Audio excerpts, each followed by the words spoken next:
संकेतों को समझना और ये जानना कि भारत की अर्थव्यवस्था अगले साल किस दिशा में जाने वाली है। बिल्कुल। और ये सिर्फ आंकड़े नहीं है, ये एक कहानी है।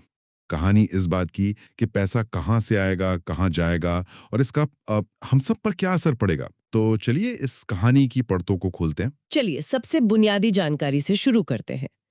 बजट 1 फरवरी 2026 को पेश किया गया और दिलचस्प बात यह है कि उस दिन रविवार था। आमतौर पर ऐसा नहीं होता। हाँ, ये एक असाधारण घटना थी।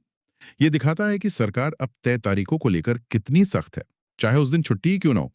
वैसे एक और मजेदार तथ्य ये है कि हमारे संविधान में बजट शब्द का इस्तेमाल ही नहीं हुआ है। अच्छा। जी, अनुच्छेद 112 इसे वार्षिक वित्तीय विवरण या एनुअल फाइनेंशियल स्टेटमेंट कहता है। और इसे पेश करने से पहले राष्ट्रपति की अनुमति जरूरी होती है। ये एक धन विधेयक मतलब मनी बिल के तौर पर लोकसभा में पेश होता है। अब थोड़ा इतिहास की बात भी कर लेते हैं। स्रोतों में कुछ दिलचस्प तथ्य दिए गए हैं। हाँ, जैसे कि भारत का पहला बजट 1860 में जेम्स विल्सन ने पेश किया था। हम्म। आजाद भारत का पहला बजट आर के षणमुखम चिट्टी के नाम है और गणतंत्र भारत का पहला जॉन मथाई ने पेश किया। लेकिन सबसे ज्यादा बार बजट पेश करने का रिकॉर्ड मोरारजी देसाई के नाम है, पूरे 10 बार। बिल्कुल। और महिलाओं में इंदिरा गांधी प्रधानमंत्री रहते हुए बजट पेश करने वाली पहली महिला थीं। लेकिन निर्मला सीतारमण पहली पूर्णकालिक महिला वित्त मंत्री हैं जिन्होंने ये जिम्मेदारी संभाली है। और ये उनका लगातार 9वां बजट था। जी, हर बजट की अपनी कुछ परंपराएं भी होती हैं, जैसे हलवा समारोह। हाँ। ये बजट दस्तावेजों की छपाई शुरू होने से ठीक पहले होता है। इसका मकसद बड़ा दिलचस्प है। क्या है? गोपनीयता। एक बार हलवा बंटने के बाद बजट बनाने की प्रक्रिया से जुड़े सभी अधिकारी और कर्मचारी नॉर्थ ब्लॉक में ही रहते हैं, जब तक कि वित्त मंत्री संसद में बजट पेश न कर दें। उन्हें बाहरी दुनिया से संपर्क करने की कोई इजाजत नहीं होती। वाह, ये तो काफी सख्त प्रक्रिया है। अच्छा, अब बजट के मूल विचार पर आते हैं। सरकार ने अपने 3 प्रमुख कर्तव्य और कुछ जरूरतें बताई हैं। क्या है वो? स्रोतों के मुताबिक 3 कर्तव्य हैं। पहला, देश में तेज और टिकाऊ आर्थिक विकास सुनिश्चित करना।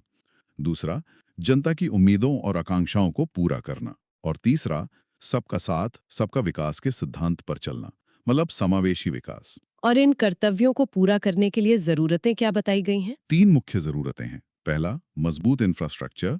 दूसरा, एक मजबूत वित्तीय क्षेत्र, यानी हमारे बैंक और बाजार। और तीसरा, आर्टिफिशियल इंटेलिजेंस, मतलब एआई जैसी नई तकनीकों का इस्तेमाल। तो ये पिछले 12 सालों की नीति का ही एक तरह से विस्तार है। आर्थिक स्थिरता, राजकोषीय अनुशासन और कम महंगाई पर आधारित। बिल्कुल। तो ये है बड़ा विजन। लेकिन इस विजन को हकीकत में बदलने की रणनीति क्या है? यहीं पर बजट के 6 स्तंभों की बात आती है। सही कहा। बजट की पूरी इमारत इन्हीं 6 स्तंभों पर खड़ी है। ये हैं विनिर्माण यानी मैन्युफैक्चरिंग, दूसरा विरासत हेरिटेज, तीसरा एमएसएमई, यानी सूक्ष्म, लघु और मध्यम उद्यम। हाँ, चौथा अवसंरचना इंफ्रास्ट्रक्चर, पांचवा ऊर्जा सुरक्षा एनर्जी सिक्योरिटी। और अंत में छठा, शहरी आर्थिक विकास, अर्बन डेवलपमेंट। चलिए एक एक कर इन स्तंभों को समझते हैं। पहले 2 स्तंभ है विनिर्माण और विरासत। यहाँ कुछ बड़ी योजनाओं का जिक्र है, जैसे बायोफार्मा शक्ति और सेमीकंडक्टर मिशन 2020। बायोफार्मा शक्ति के लिए 10,000 करोड़ रुपए रखे गए हैं। यह दिखाता है कि सरकार दवा और वैक्सीन बनाने के क्षेत्र में रिसर्च और डेवलपमेंट को कितना महत्व दे रही है। और सेमीकंडक्टर मिशन 2.0 तो और भी महत्वपूर्ण है। आज के दौर में चिप्स या सेमीकंडक्टर के बिना तो कुछ भी नहीं चलता, फोन से लेकर कार तक। बिल्कुल। इस मिशन का लक्ष्य भारत को चिप बनाने का एक बड़ा केंद्र बनाना है। यहाँ रेयर अर्थ मैग्नेट कॉरिडोर का भी जिक्र है। ये सुनने में बहुत तकनीकी लगता है। हाँ, आम इंसान के लिए इसका क्या मतलब है? देखिए, रेयर अर्थ मैग्नेट वो खास तरह के चुंबक होते हैं जो इलेक्ट्रिक वाहनों, पवन चक्कियों और लगभग हर आधुनिक इलेक्ट्रॉनिक उपकरण में इस्तेमाल होते हैं। अभी हम इनके लिए ज्यादातर चीन पर निर्भर हैं। ये कॉरिडोर जो ओडिशा, केरल, आंध्र प्रदेश और तमिलनाडु में बनेगा, इसी निर्भरता को कम करने की एक रणनीतिक कोशिश है। समझ गई। और विरासत के स्तंभ में 200 औद्योगिक विरासत क्लस्टरों को फिर से जीवित करने की बात है। इसका क्या मतलब हुआ? इसका मतलब है कि हमारे देश में कई ऐसे पुराने औद्योगिक क्षेत्र हैं जिनका ऐतिहासिक महत्व है, लेकिन अब वे पिछड़ गए हैं। उन्हें दोबारा विकसित करके वहां नए रोजगार पैदा किए जा सकते हैं और साथ ही उनकी ऐतिहासिक पहचान को भी सहेजा जा सकता है। ठीक है। अब आते हैं तीसरे और चौथे स्तंभ पर, एमएसएमई और इंफ्रास्ट्रक्चर। एमएसएमई को चैंपियन बनाने की बात कही गई है। हाँ, एमएसएमई हमारी अर्थव्यवस्था की रीढ़ हैं। उन्हें चैंपियन बनाने का मतलब है इक्विटी और कैश सपोर्ट के जरिए उन्हें मजबूत करना, ताकि वे न केवल देश में बल्कि दुनिया में भी मुकाबला कर सकें। इसके लिए अवसंरचना जोखिम गारंटी निधि बनाने की भी बात है। जी, इंफ्रास्ट्रक्चर रिस्क गारंटी फंड, ये शायद इन छोटे उद्योगों को बड़े प्रोजेक्ट्स के लिए लोन लेने में मदद करेगा। और इंफ्रास्ट्रक्चर में सबसे बड़ी घोषणा समर्पित मालवाहक कॉरिडोर यानी डेडिकेटेड फ्रेट कॉरिडोर की है। बिल्कुल, ये कॉरिडोर पश्चिम बंगाल से गुजरात तक बनाया जाएगा। सोचिए, पूर्वी भारत के औद्योगिक केंद्रों को पश्चिमी तट के बंदरगाहों से सीधे जोड़ने वाली एक हाई स्पीड मालगाड़ी की लाइन। इससे तो माल ढुलाई का समय और लागत दोनों घटेंगे। हाँ, जिससे हमारा सामान दुनिया के बाजार में और सस्ता और प्रतिस्पर्धी हो सकेगा। इसके साथ ही 20 नए जल मार्गों के विकास की भी योजना है। बहुत बढ़िया। अब आखिरी दो स्तंभों पर चलते हैं, ऊर्जा सुरक्षा और शहरी विकास। यहाँ भविष्य की बड़ी योजनाएं दिख रही हैं। हाँ, सबसे पहले तो 2070 तक नेट जीरो का लक्ष्य है। इसका मतलब है कि 2070 तक भारत पर्यावरण में उतनी ही कार्बन डाइऑक्साइड छोड़ेगा जितनी वो सोख सकता है। ये एक बहुत बड़ा और महत्वाकांक्षी लक्ष्य है।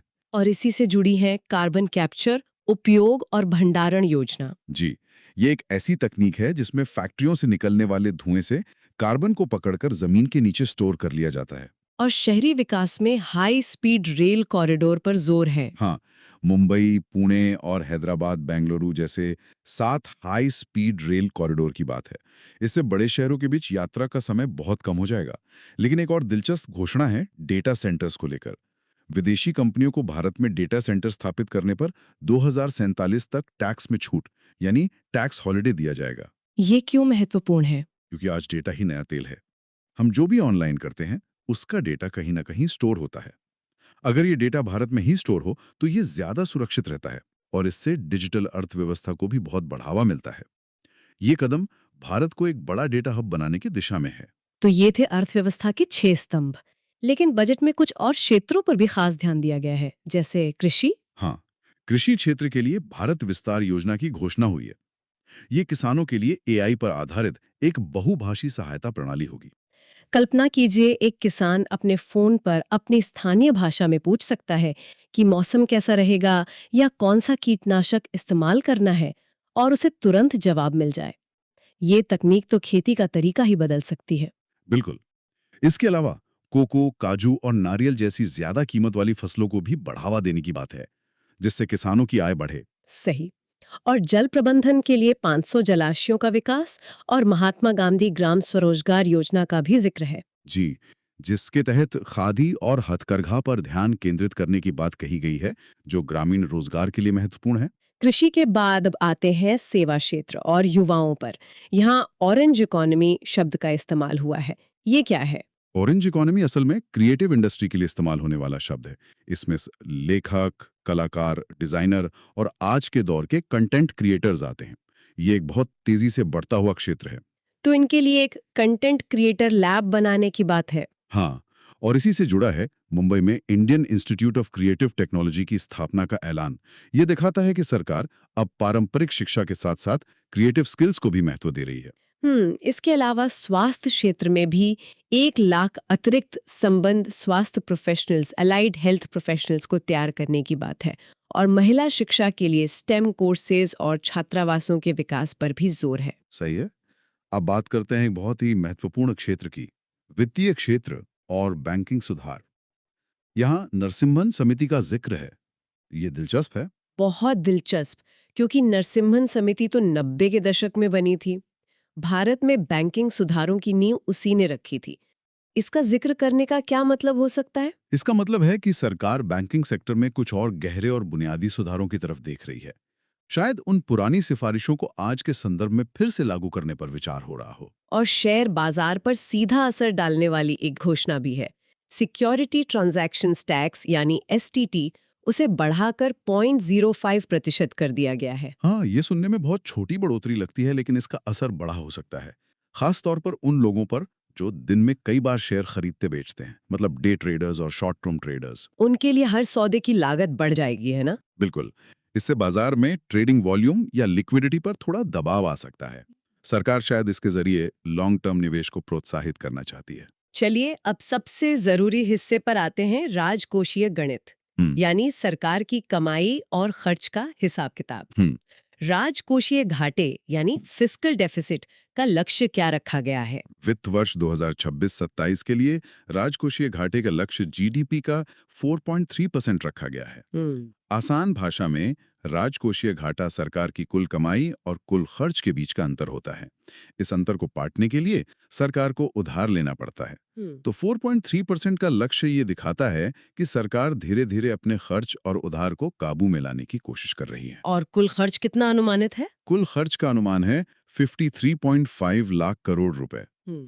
अब सवाल उठता है कि ये पैसा आएगा कहां से? हम्म। स्रोत के मुताबिक अगर हम सरकार की कमाई को 1 रुपया माने तो उसमें से 24 पैसे उधार से आएंगे, 21 पैसे इनकम टैक्स से और 18 पैसे जीएसटी से। और ये पैसा जाएगा कहाँ? सबसे बड़े खर्च कौन से हैं? सबसे बड़े खर्च परिवहन, रक्षा और ग्रामीण विकास के क्षेत्रों में हैं। ये बजट की प्राथमिकताओं को भी दिखाता है। इंफ्रास्ट्रक्चर बनाना, देश की सुरक्षा मजबूत करना और गांवों का विकास करना। अंत में वो हिस्सा जिसका इंतजार सबको रहता है, टैक्स। क्या सस्ता हुआ और क्या महंगा? आम आदमी पर असर डालने वाले कुछ बदलाव हैं। अच्छी खबर यह है कि इलेक्ट्रिक वाहनों की बैटरी और कैंसर, डायबिटीज जैसी गंभीर बीमारियों की दवाएं सस्ती होंगी। ये हरित ऊर्जा और स्वास्थ्य दोनों क्षेत्रों को प्रोत्साहन देने वाला कदम है। और बुरी खबर? बुरी खबर तंबाकू उत्पाद इस्तेमाल करने वालों के लिए है। बीड़ी, सिगरेट और दूसरे तंबाकू उत्पाद महंगे होंगे। ये एक अपेक्षित कदम है। सरकारें अक्सर स्वास्थ्य कारणों से इन चीजों पर टैक्स बढ़ाती हैं। टैक्स से जुड़ी एक और बड़ी बात है, नया आयकर अधिनियम 1 अप्रैल 2026 से लागू होगा। जी, एक बड़ा बदलाव हो सकता है, हालांकि इसके विवरण अभी साफ नहीं है। लेकिन नया अधिनियम का मतलब है कि इनकम टैक्स के नियमों में बड़े फेरबदल हो सकते हैं। इसके अलावा मोटर दुर्घटना बीमा पर मिलने वाले ब्याज पर टैक्स छूट देने की भी बात है, जो एक राहत भरा कदम है। तो इन सभी बातों को समेटते हुए इस बजट का सार क्या है? इसका मुख्य फोकस कहाँ है? कुल मिलाकर देखें तो ये एक भविष्योन्मुखी और विकास केंद्रित बजट है। इसका मुख्य जोर आर्थिक विकास, समावेशन और तकनीकी प्रगति पर है। ये विकसित भारत के लिए एक रोड मैप बनाने की कोशिश करता है। इसमें एआई, सेमीकंडक्टर, ग्रीन एनर्जी जैसी भविष्य की तकनीकों पर बड़ा दाव लगाया गया है। लेकिन इसमें एक चुनौती या कमी भी बताई गई है। हाँ, स्रोत में बताया गया है कि रोजगार को लेकर कोई बहुत बड़ी या सीधी घोषणा नहीं की गई है। ऐसा लगता है कि सरकार का नजरिया ये है कि इंफ्रास्ट्रक्चर और टेक्नोलॉजी में निवेश करने से रोजगार अपने आप पैदा होंगे, बजाय इसके कि सीधे सरकारी नौकरियों की घोषणा की जाए। तो फोकस एक सक्षम माहौल बनाने पर है। बिल्कुल। तो ये था 2026 के केंद्रीय बजट का एक गहरा विश्लेषण, जो हमें बताता है कि सरकार आने वाले समय में देश को किस रास्ते पर ले जाना चाहती है। ये भविष्य की नींव रखने वाला बजट लगता है, जिसका असर हमें धीरे धीरे देखने को मिलेगा। एकदम सही।